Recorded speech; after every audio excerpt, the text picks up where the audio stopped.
एक तरफ पार्टी की गारंटी है और एक तरफ हारे हुए जुगारी की तरह नरेंद्र मोदी की गारंटी है। तो जनता को तय करना पड़ेगा कि हम हारे हुए जुआरी की गारंटी को मानेंगे, जिन्होंने कई साल पहले अपने परिवार में किसी को गारंटी दिया था, वो गारंटी भी वो भूल चुके हैं, वो देश को क्या गारंटी देंगे। आप देख रहे हैं नेक्स्ट 2 न्यूज हिमाचल। ये भाजपा की कैंडिडेट है, वो मणिपुर के बारे में भी कुछ बोली थी। वो ये बोली कि उसकी पॉपुलैरिटी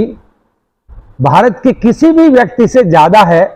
वो मणिपुर से लेकर गुजरात तक बोलती है पॉपुलर है, और बोले कि मैं उत्तर से लेकर दक्षिण तक, मैं केरला साउथ में कई स्टेट में कोई नहीं जानता है इनको। मैं मणिपुर में कुकई और मैतिक जनता के बीच में गया हूं, कोई नहीं जानता है। तो ये कहती है कि मणिपुर के लोग भी मुझे बहुत प्यार करते हैं। तो मुझे पूछना है, एक बार मणिपुर चक्कर लगाया क्या? आप तो नहीं गई, पर आपके आका भी, जिनकी जिम्मेदारी है प्रधानमंत्री के तौर पे, वो आपके आका भी मणिपुर नहीं गए हैं और हमारे देश की उन बच्चियों को,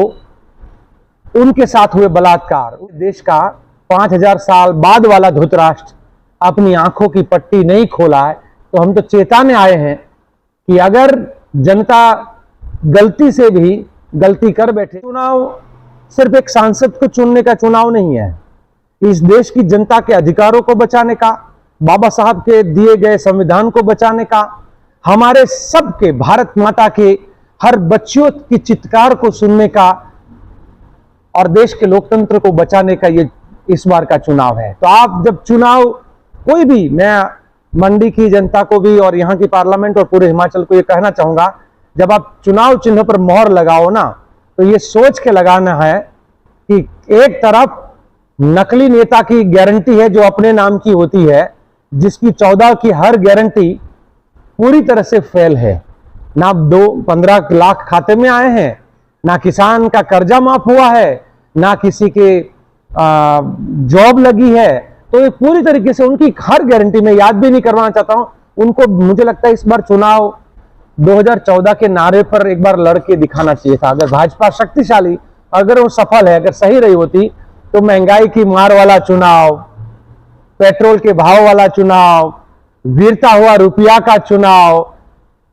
जिस तरीके से उन्होंने ये कहा था कि हम चाइना को लाल आंख दिखाएंगे, वो वाला चुनाव, उनकी हर बात अगर आप देखेंगे तो वो पूरी तरह से वो फ्लॉप हुए हैं। तो उनकी नाकामयाबों को छुपाने के लिए कभी कभी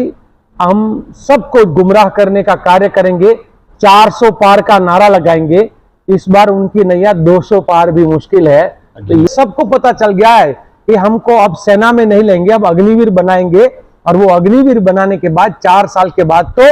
वो अग्निवीर है वो फिर बेकार हो जाएगा। तो ये भारतीय जनता पार्टी की जो सोच है देश को बर्बाद करने की। और मैं अंतिम में एक बात और कहना चाहूंगा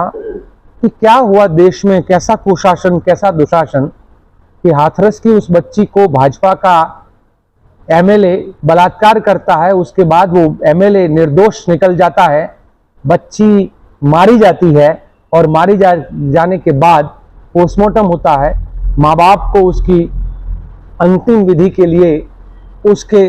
नश्वर देह को नहीं देते हैं, और रात के अंधेरे में 12 बजे पेट्रोल छिड़क कर उस बच्ची को जला दिए जाते हैं, और माँ बाप रोते रहते हैं।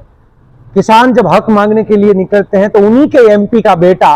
कार लेकर किसानों को पहियों के नीचे रौंद देता है, और फिर वो बोलते हैं कि हम किसानों को न्याय दिलाएंगे। कहां से न्याय दिलाएं? इसीलिए राहुल जी और खड़गे जी ने इस बार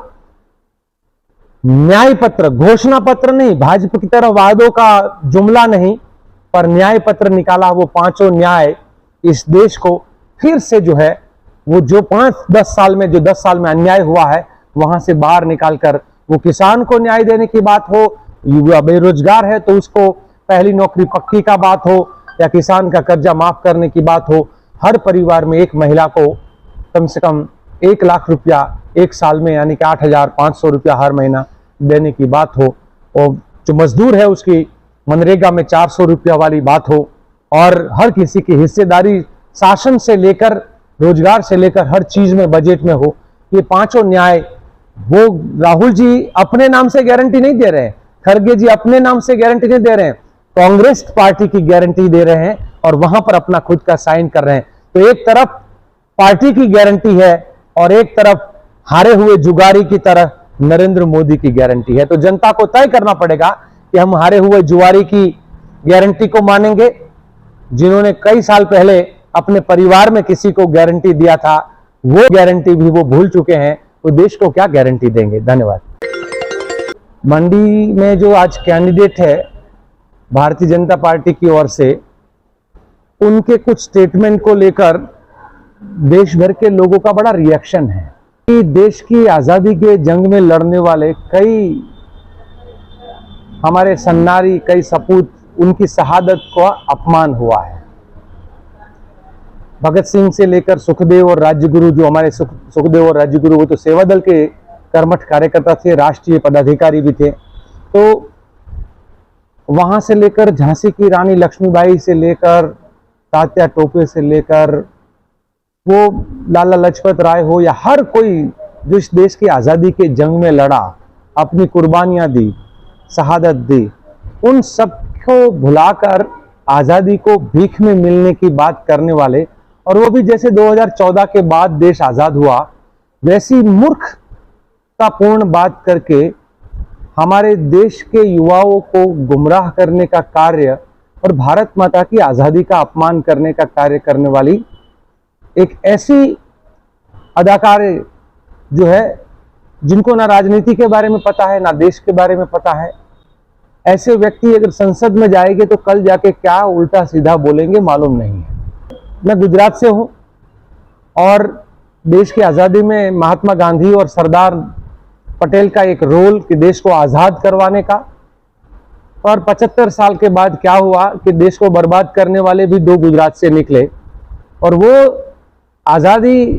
का आज जो है उन्होंने जिस प्रकार से हमारे भारत माता के और भारत माता के हर संतान के पर उनका जो कंट्रोल है, तानाशाही जो है, और भारत माता के अंग अंग को पूंजीपतियों को बेचने का काम जो कर रहे हैं, उसके लिए और दो खरीदने वाले और दो बेचने वाले, वो दोनों ही साइड गुजराती है। अदानी और अंबानी गुजराती है और मोदी और शाह भी गुजराती है। तो मैं ये आगे जाके कहीं आने वाली पीढ़ी को मुंह दिखाने लायक ना रहूं, ऐसा मुझे नहीं करना था। इसीलिए मैं अपनी आज़ादी के ये दूसरी जंग को लड़ने के लिए देश भर में घूम रहा हूं और सबको चेता रहा हूं कि भारत माता को बेचने और खरीदने का जिन्होंने कारोबार शुरू किया है, और पंचायत से लेकर पार्लियामेंट तक के लोगों को, चुने हुए लोगों को खरीद कर अपनी सरकार और सत्ता बनाने का जो काम किया है, हिमाचल में भी हुआ, गुजरात में लगातार हो रहा है,